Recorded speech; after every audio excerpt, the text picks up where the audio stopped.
bagaimana Bapak mengidentifikasi kasus-kasus yang merupakan dilema etika atau bujukan moral, Pak? Ya, sekolah memang tidak akan lepas dari kasus. Tapi yang intinya bagaimana kita menyikapi kasus itu. Karena apa? Kesadaran kita bahwa sekolah itu melibatkan banyak pihak, banyak guru, siswa, dari keluarga yang bermacam-macam, punya karakter yang bermacam-macam. Oleh karena itu tidak mungkin tidak ada kasus. Saya selalu kepala sekolah berusaha untuk mengidentifikasi kasus-kasus itu. Apakah termasuk kasus pribadi, apa itu termasuk kasus yang berkaitan dengan sekolah atau kasus-kasus yang lain. Kita memang kepala sekolah harus bisa memilah dan memilih mana kasus yang harus diselesaikan segera di sekolah, mana yang kasus yang harus diselesaikan dalam waktu yang lain. Itu. Tapi tidak ada pelanggaran hukum ya, Pak ya? Alhamdulillah sampai hari ini di sekolah tidak ada pelanggaran hukum. Mungkin karena kesadaran para guru, para siswa sudah merasa guru juga sudah siap sebagai guru, siswa sudah siap sebagai siswa, sehingga tidak akan timbul pelanggaran. Kalau hanya sekedar pelanggaran etika, saya anggap masih wajar. Jadi kasusnya selama ini hanya kasus dilema etika ya, Pak? Iya, betul. Lalu bagaimana Bapak itu menjalankan pengambilan keputusan di sekolah Bapak, terutama pada kasus-kasus di mana ada dua kepentingan yang sama-sama benar atau sama-sama mengandung nilai kebajikan? Setiap pengambilan keputusan di sekolah, karena sekolah itu sifatnya suatu kelompok yang harus diselesaikan secara bersama, memang kita mengutamakan komunikasi. Komunikasi menjadi jalan yang paling baik dalam menyelesaikan kasus-kasus, termasuk kasus-kasus di sekolah. Tanpa adanya komunikasi yang baik dari semua pihak, maka kasus tidak bisa diselesaikan. Kita tahu memang ada kasus-kasus yang saling bertentangan. Semuanya baik, misalkan contoh, seorang guru mengajar misalnya karena senang mengajar sampai melewati batas waktu yang seharusnya. Itu pun sebenarnya benar dalam rangka menciptakan siswa yang berprestasi. Namun begitu menurut aturan yang ada bahwa ada batas-batas waktu yang harus diikuti. Oleh karena itu ketika itu ada itu, kepala sekolah paling memberikan teguran, mengingatkan bahwa aturannya mengajar itu dari jam sekian sampai jam sekian. Anak perlu istirahat di rumah. Begitu. Oke. Jadi Bapak menjalankan pengambilan keputusan itu dengan yang pertama tadi komunikasi. Iya, dengan komunikasi, dengan musyawarah. Adakah langkah-langkah lain atau prosedur seperti apa yang biasa Bapak lakukan? Langkah yang bisa kita lakukan tatkala menemukan kasus-kasus misalnya pelanggaran etika di sekolah, yang pertama dengan teguran secara lisan, mungkin teguran langsung. Yang kedua kita panggil duduk bersama untuk kita berbincang-bincang sebenarnya apa yang terjadi, mengapa bisa kejadian itu, sehingga kita saling mengingatkan, mudah-mudahan timbul kesadaran dan berusaha untuk tidak mengulanginya lagi. Yang penting tidak mengulangi pelanggaran itu lagi. Ya, sementara itu. Nanti tadi selain diskusi juga memanggil menganalisis ya.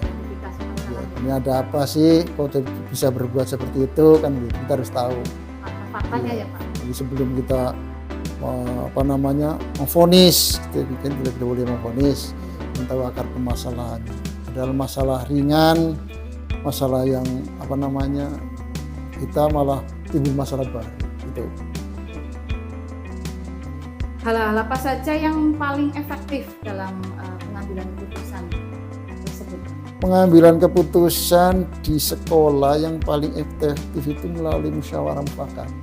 Bermusyawarah, berdiskusi dari hati ke hati, kita mencari akar permasalahan sehingga akan terselesaikan tanpa menimbulkan masalah baru.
Cara yang pertama nih Pak, ini Bapak selaku Kepala Sekolah SD Negeri 2 Bunlar ini tentunya sudah banyak mengalami permasalahan nih Pak, Ya, betul. kasus-kasus yang dihadapi di sekolah ini.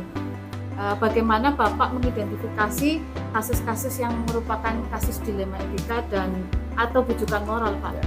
Terima kasih Ibu. Untuk saya kebetulan sudah beberapa tahun di SD Negeri 2 Bunlar ini, tentu saja perjalanan saya selaku kepala sekolah tidak sangat mulus nih. Beberapa hal tentu saja akan muncul, baik itu yang terkait dengan kesiswaan maupun juga dengan kepegawaian. Ada beberapa masalah yang ditemui, sebagai contoh terhadap Dewan Guru nih. Tidak semuanya Dewan Guru akan melaksanakan pekerjaan dengan sangat mulus tanpa adanya hambatan. Namun demikian kami sebagai kepala sekolah selalu berusaha agar teman-teman guru yang mungkin di dalam melaksanakan tugasnya ada sedikit mengalami trouble atau mungkin sedikit mengalami hambatan, sepanjang itu tidak menjadikan sebuah masalah yang besar secara kedinasan, ya kami memberikan toleransinya. Ada satu kasus-kasus yang dimana ada pertentangan gitu, Iya, sama-sama benar dan sama-sama mengandung nilai kebajikan. betul. Bagaimana Bapak menjalankan pengambilan keputusan Ya, yang jadi- semacam itu Pak?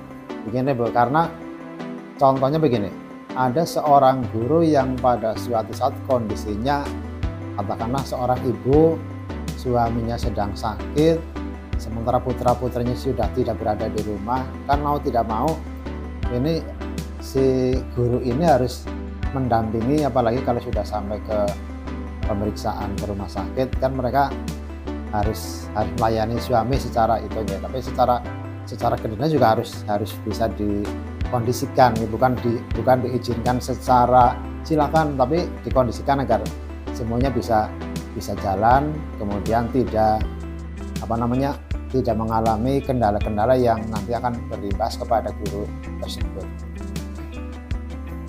Lalu langkah-langkah apa Pak kalau seperti itu, antara dua kepentingan, prosedurnya atau langkah-langkahnya apa saja? Ya, jadi biasanya kalau pada kondisi seperti itu, dari guru yang bersangkutan itu menyampaikan kepada saya, ya, artinya bahwa mereka punya kepentingan yang ini harus dikerjakan. Nah, kami sebagai kepala sekolah ya pertama menyampaikan bahwa itu ya memang sebuah hal yang baik, artinya sebuah tindakan yang memang sangat dibutuhkan.